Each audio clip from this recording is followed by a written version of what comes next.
அம்மன் கோயில் சிலை எழுந்து அசஞ்சு வரும் ஊரு உள் மனசு தத்தளிக்கும் உறக்கம் என்பது ஏது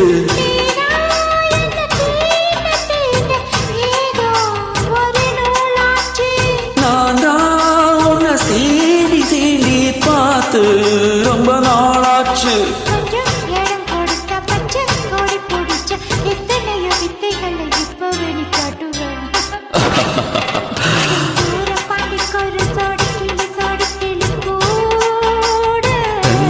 தன்னன்ன